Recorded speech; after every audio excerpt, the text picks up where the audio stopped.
திரையரங்க உரிமையாளர் நினைக்கிறேன் ஒரு திருப்பூர் சுப்பிரமணியன் அவர் ஒரு கருத்து சொல்லியிருந்தாரு. இன்ட்ரோ வரைக்கும் படமா இருக்கிறாங்க, இன்ட்ரோவுக்கு அப்புறம் என்ன பண்றாங்க, ஜாதி ரீதி படமா கொண்டு போறாங்க. தேவர் மகன் படம் வந்து போய் இனிச்சுதா மூஞ்சில பூரா விட்டுறேன். மூஞ்சில பூரா விட்டுறேன். உட்காரு. இப்ப ஃப்ரீயா வந்து தேவர் மகன் போட்டு காமிச்சா நல்லா இருக்குமா? அப்படிங்கல்ல, இதையும் பாருங்க, அவ்வளவுதான். ஏதாவது ஒண்ணுன்னா உள்ள புந்து அடிப்போம்ல. இது சொன்னாம்பா. இல்ல பாக்க பிடிக்கலன்னா மூடிட்டு வீட்டுல உட்காருங்க. உங்களை யாரும் கட்டாயப்படுத்தி தியேட்டருக்கு போக சொல்லு. ஒரு பஞ்சாயத்தடா முடிச்சு வச்சு பாரு, நமக்காக அம்பட்டு பெண்ணும் பிள்ளை குட்டியோட வெயில்ல காத்து கிடக்குறாங்களே. என்ன ஆகுது, மக்களுக்கு பிடிக்க மாட்டேங்குது. மக்கள் வந்து யாருமே சார் இவங்க இந்த பிற்படுத்தவங்களை பத்தி பேசுறாங்க, இதுல வந்தாங்கன்னா பெஞ்ச் கார் வந்து இறங்குறாங்க. பின்னாடி என்னது ஆயில் மாத்தாத வண்டியில புகை வருமே அந்த மாதிரி இப்படி புகை. ஓ burning, back burning, back fire.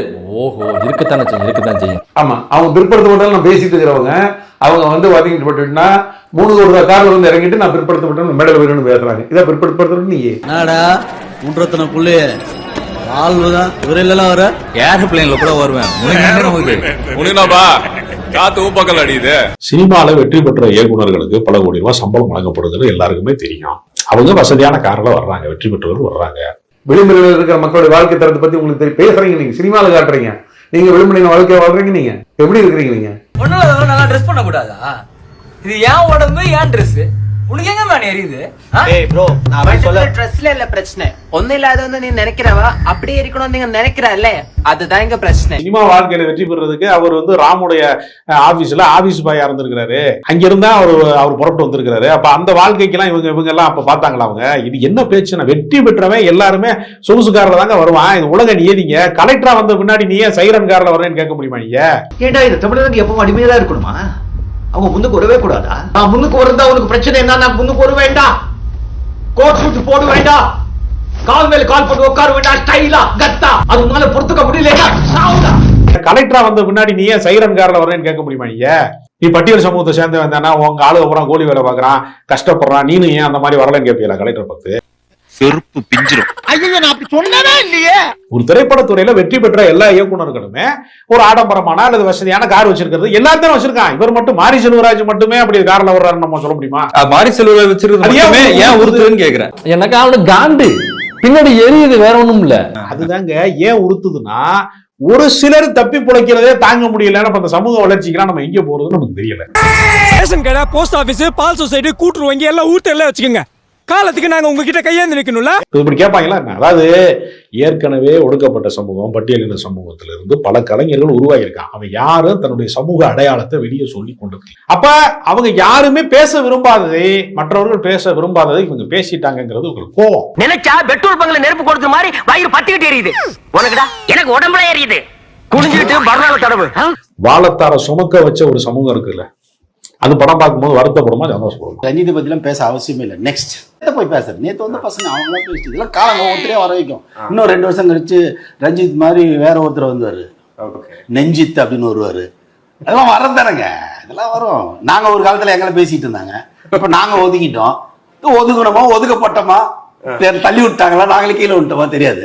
குறைந்தபட்ச குற்ற உணர்வு ஏற்படணும். அதுதான் அந்த படம். 21ஆம் நூற்றாண்டிலும் இன்னைக்கும் அதே வீரியமாக தான் அந்த ஏற்றத்தாழ்வு பார்க்கப்படுகிறதா என்ன? அதே வீரியம் என்று நான் சொல்ல மாட்டேன். என்ன காரணம் என்றால் 1998க்கு பிறகு தமிழகத்தில் சாதி கலவரங்கள் கிடையாது. தப்பா இருக்க. ஆனா அந்த வீரியம் முழுவதுமாக போயிடுச்சுன்னு நான் சொல்ல மாட்டேன். ஏன் திரௌபதி அம்மன் கோவிலுக்கு சீல் வைத்தார்கள்? ஏற்றத்தாழ்வு தான். ஓ, அப்ப இந்த ஜாதி கர்மாந்திர தொழிச்சோம்னா ஜனங்க நிம்மதியா இருப்பாங்க போல இருக்கா? ஜனங்க நிம்மதியா இருப்பானுங்க. நான் முறை சோத்துக்கு டிங்கி அடிக்கணும்.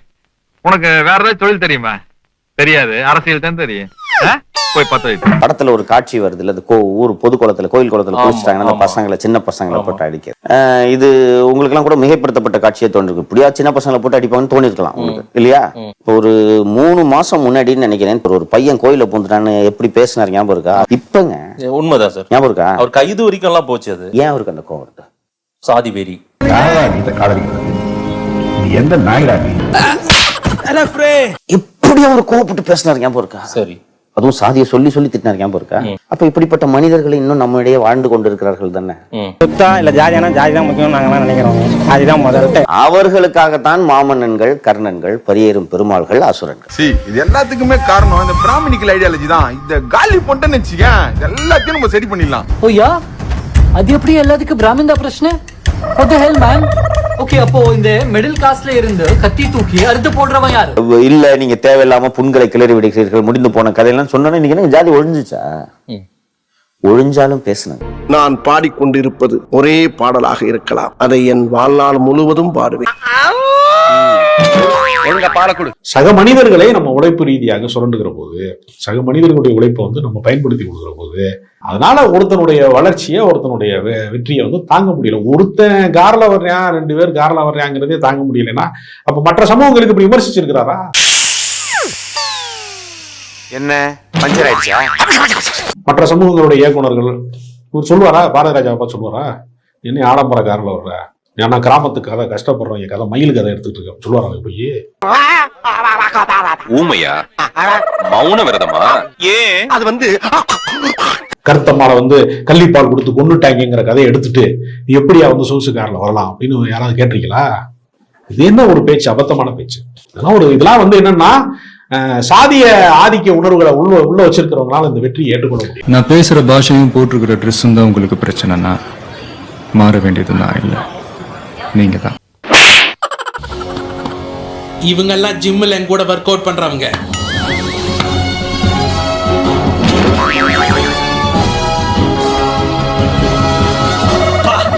எக்ஸ்பேண்டபிள்ஸ் பட போஸ்டர் பார்த்த மாதிரியே இல்ல, சீக்கிரம் பாரு போச்ச மாத்திர போறானுங்க. பா எங்கடா இருந்தானுங்க அவனுங்க? ஐயோ பா. Vote for Modi ji, Bharat Mata ki jai. We want Modi, we want Modi. Vote for Narendra Modi ji, vote for Narendra Modi ji. We want Modi, we want Modi. Start பண்ணு.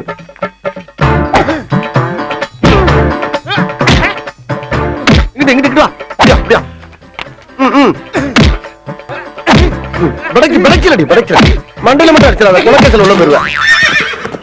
சரியா? உங்க வீட்டு பிள்ளையா நினைச்சு எல்லாரும் என்னை மன்னிச்சிருக்க.